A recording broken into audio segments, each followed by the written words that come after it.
সময়টা 1986 সাল।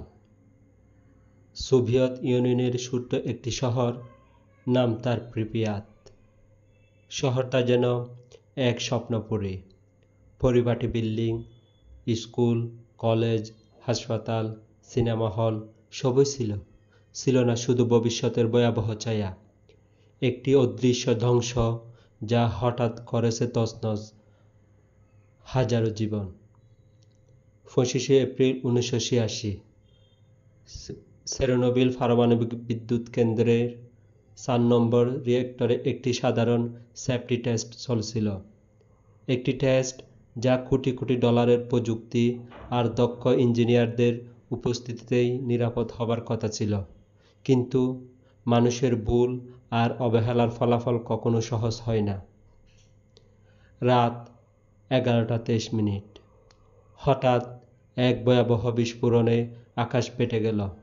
চেরনোবিল 4 নম্বর ইউনিটে ঘটে গেল বিশ্বের ইতিহাসের সবচেয়ে ভয়াবহ পারমাণবিক দুর্ঘটনা। তেজস্ক্রিয় ধোঁয়া ছড়িয়ে পড়ল বাতাসে। আকাশ হয়ে গেল কালো, কিন্তু কেউ জানল না এই ধোঁয়ার আড়ালে লুকিয়ে আছে অদৃশ্য মৃত্যু। বিস্ফোরণের খবর পেয়ে ছুটে আসে ফায়ার ফাইটাররা। তারা জানতো না যে তারা যে আগুন নেভাতে যাচ্ছে সেটি শুধু আগুন নয়, বরং মৃত্যুর আগুন। তাদের পোশাক ছিল, কিন্তু পারমাণবিক বিকিরণ প্রতিরোধের কোনো ব্যবস্থা ছিল না।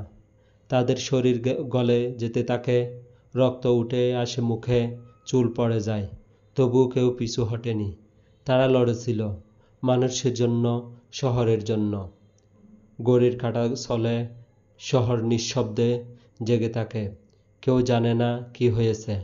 স্কুলে ক্লাস চলছে, বাচ্চারা খেলছে, বাজারে কেনাকাটা হচ্ছে। মানুষ তখনও জানে না যে তারা তেজস্ক্রিয় ধোঁয়ার নিচে নিঃশ্বাস নিচ্ছে।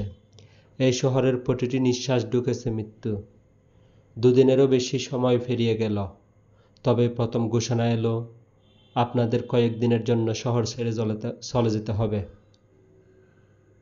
সব কিছু পরে ফিরে পাবেন, কিন্তু সেটা ছিল মিথ্যে। তারা আর কখনোই ফিরে যেতে পারেননি। ঘর, স্কুল, কলেজ, হাসপাতাল, গাড়ি, রান্নাবাড়ি সবই পড়ে রইল একটা জীবন্ত ভূতের শহরে। চেরনোবিল থেমে থাকেনি ইউক্রেনে। তেজস্ক্রিয় মেঘ ভেসে বেড়াতে লাগলো আকাশে। স্ক্যান্ডিনেভিয়া, জার্মানি, ফ্রান্স, এমনকি যুক্তরাজ্য পর্যন্ত। মানুষ বুঝে গেল, এটা শুধু একটি দেশের ভুল নয়, এটা মানবজাতির জন্য এক ভয়ঙ্কর শিক্ষা। আজ চেরনোবিল এক পরিত্যক্ত শহর। খেলনার দোকানে ময়লা পড়ে আছে, স্কুলের বোর্ডে শেষ লেকচারটাও রয়ে গেছে, হাসপাতালে এখন শুধু মরীচিকা ধরা বেড। এই শহর এখন কথা বলে না, তবু বাতাস যেন বয়ে যায়, আমরা ছিলাম, আমরা বাঁচতে চেয়েছিলাম। চেরনোবিল আমাদেরকে শেখায়, বিজ্ঞান যত উন্নতি শক্তিশালী হোক, মানুষ যদি দায়িত্ব ভুলে যায়, তবে সেই শক্তি হয়ে উঠতে পারে তার শত্রু। সেই এক রাত, এক ভুল, আর আজও পৃথিবীর বুকে সেই দাগ রয়ে গেছে। তাহলে প্রশ্ন হলো, আমরা কি এই ইতিহাসে থেকে কি শিখেছি, নাকি অপেক্ষা করছি আরেকটি চেরনোবিলে? ধন্যবাদ।